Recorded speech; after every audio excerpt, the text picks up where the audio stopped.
Hi there, I'm Sarah, and I want to share how I handled the most toxic person in my life.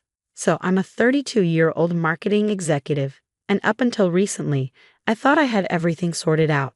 Great career, amazing husband, Mark, and our sweet little girl, Emily, who just turned 4. Life was good. But then there was Jessica, Mark's younger sister. At first, I thought we'd get along great, maybe even become close friends. But I couldn't have been more wrong. From the beginning, I got this weird vibe from her. She'd give me these looks like she was sizing me up. I tried to ignore it, telling myself I was just imagining things. Sarah, you're overthinking it. Mark would reassure me whenever I brought it up. Jess is just a little intense, she means well. Still, I couldn't shake the feeling something was off, especially during family gatherings. She'd make these backhanded compliments like, "Oh, Sarah, that dress is so bold. I could never wear something so daring at your age." I mean, seriously, I'm only 3 years older than her. Fast forward to our 5th wedding anniversary. Mark and I were planning a long overdue night out, just the two of us. How about that new rooftop restaurant downtown? Mark suggested, his eyes lighting up. It sounds perfect. I replied, but a small worry crept in. What about Emily? That's when Jessica jumped in, all smiles. I can watch her. You two need a night out. The idea of leaving Emily with her made me uneasy, but Mark seemed so excited, and I didn't want to start an argument. Are you sure? I asked, hoping to detect any sign of insincerity. Of course, Jessica beamed. Emily and I will have a great time, won't we, sweetie? Emily just shrugged, too busy with her coloring to notice the tension. Mark squeezed my hand. It'll be fine. Let's do it. That evening, we got all dressed up and ready to go. I knelt down to Emily's level, giving her a big hug. Be good for Aunt Jessica, okay? Mommy and Daddy will be back soon. As we left, I couldn't shake a strange feeling, like something in Jessica's smile wasn't quite right, but I pushed the thought away. It was just one night. What could go wrong? Oh, if only I'd known then what I know now. Mark and I arrived at the fancy restaurant, chandeliers sparkling overhead, the smell of gourmet food in the air. We ordered champagne to celebrate our 5 years together. To us, Mark said, raising his glass, and many more years of happiness. I clinked my glass against his, but my gut wouldn't let me fully relax. Do you think Emily's okay? I asked. Babe, she's fine, Mark reassured me, reaching across the table. Jessica's got this. Try to enjoy tonight. I nodded, trying to shake the worry. For a little while, I did. We chatted, reminisced about our wedding, and even started planning a family vacation. The tension started to melt away. Remember our first dance? Mark asked with a grin. I was so nervous I almost stepped on your dress. I laughed. How could I forget? You looked terrified. Just as our main course arrived, my phone buzzed. It was an unknown number. Weird, I muttered, declining the call. Probably just a telemarketer. But then it rang again. And again. By the third call, my heart was racing. Hello, I answered, my voice shaky. Is this Sarah Thompson? A deep voice asked. Yes. Who's this? Ma'am, this is Firefighter Johnson from Station 12. We have your daughter here. My blood ran cold. What? That's impossible. She's with her aunt. I'm afraid not, ma'am. She was found outside our station about 20 minutes ago. I bolted upright, nearly knocking over my glass. We're coming right now. Mark stared at me, confused. What's happening? Emily's at the fire station, alone. We need to go. Now. We rushed out, not even stopping to pay the bill. During the drive, my mind was spinning. How could this happen? Where was Jessica? When we pulled up to the station, I barely waited for the car to stop before jumping out. Inside, I saw Emily sitting on a bench, tears streaking down her face. Mommy, she cried, running into my arms. I held her tight, my own tears falling. It's okay, baby. Mommy's here. You're safe. A firefighter approached, his expression grim. We've called the police. They'll want to speak with you. Mark came in, looking shocked. Where's Jessica? What the hell happened? I shook my head, my fear turning to anger. I don't know. But when I found out what Jessica had done, I swore she'd regret ever offering to babysit. As we waited for the police, all the signs I'd ignored over the years flooded my mind. The snide remarks, the jealous glares. How could I have been so blind? One thing was certain. Jessica was going to pay for this. No one messes with my family and walks away unscathed. The next few days were a blur. Police interviews, sleepless nights, and Emily clinging to me, as if she'd never let go. I couldn't blame her. The cops were doing their investigation. But I needed answers now. I'm hiring a private investigator, I announced to Mark over breakfast. He sighed, rubbing his temples. Is that really necessary? The police are already. The police aren't moving fast enough. I cut him off, my voice sharp. This is your sister, Mark. Don't you want to know why she did this? Mark's face fell, his defenses crumbling. Of course I do. I can't believe Jess would do something like this. I softened, reaching for his hand.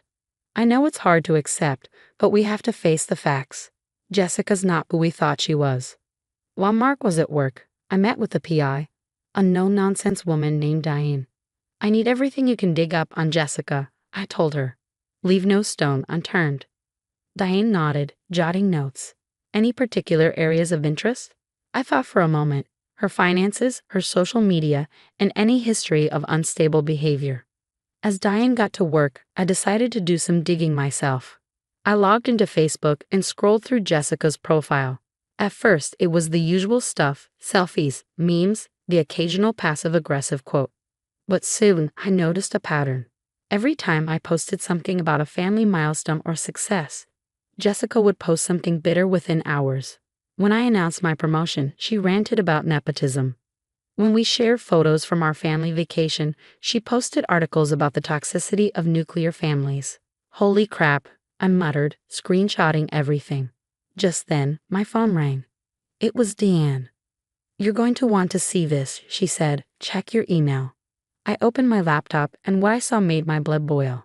Diane had sent me screenshots of messages Jessica had sent to various family members, spreading lies about me. One message read, "Did you know Sarah's cheating on Mark? I saw her with another man last week. Should we tell him?" No wonder some of Mark's cousins had been so cold to me lately. I called Mark immediately. You need to come home. Now. When he arrived, I laid everything out. The Facebook posts, the messages, all of it. I can't, Mark stuttered, his face pale. Why would she do this? Because she's jealous, I said softly. She's always been jealous. Just then, Emily wandered into the room, clutching her favorite stuffed animal. Mommy, can I tell you something? I knelt down to her level, brushing the hair out of her face. Of course, sweetie. What is it? Emily's lower lip trembled. Aunt Jessica said mean things when you were gone. She said you didn't really love me. That's why you left me. With her words, Mark's head snapped up, his eyes blazing with anger. She said what? He growled.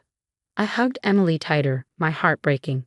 It's not true, baby. Mommy and Daddy love you more than anything in the world.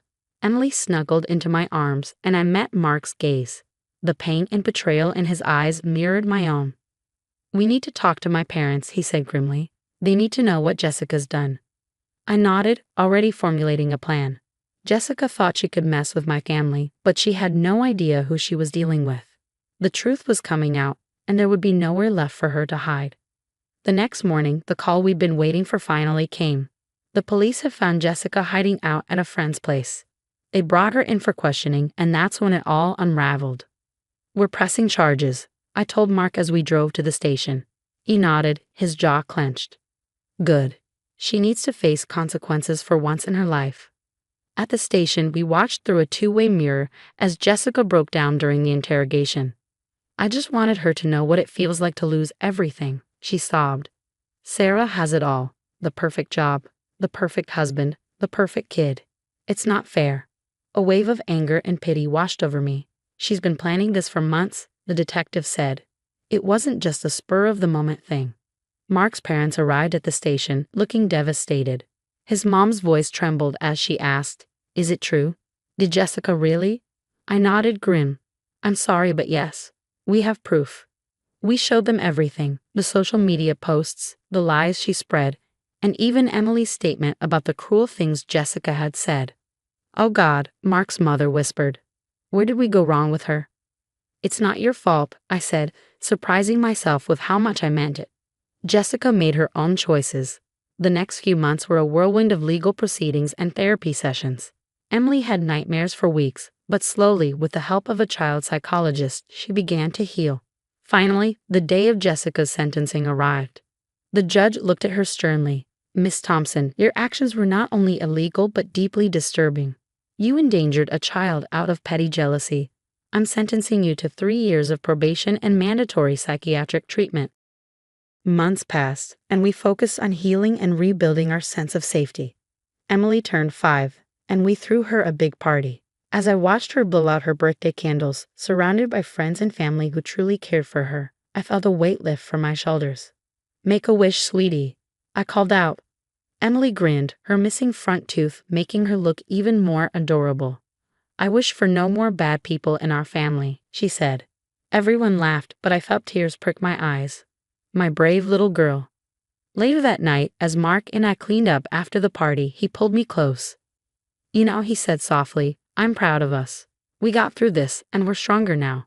I leaned into his embrace, feeling the warmth of his love. "Yeah, we are. And now we know who our real family is." We had a new chapter to write, and Jessica wasn't going to be part of our story anymore. Sometimes, the best revenge is simply living well, and that's exactly what we plan to do. The story of my family's betrayal and recovery has come to an end. But now, I have a question for you. If you were in my shoes, would you ever consider forgiving Jessica? Or do you believe some actions are truly unforgivable? Think about it. She endangered my child and tried to destroy my family out of pure jealousy. But she's clearly struggling with her own issues. So where do you draw the line between compassion and self-preservation? Share your thoughts in the comments below. I'm really curious to hear your perspective. And if you enjoyed this wild ride, don't forget to hit that like button and subscribe to the channel for more real-life drama and family stories. Your support means the world to me and helps me keep sharing these intense experiences with all of you. Thanks for watching. I'll see you in the next video.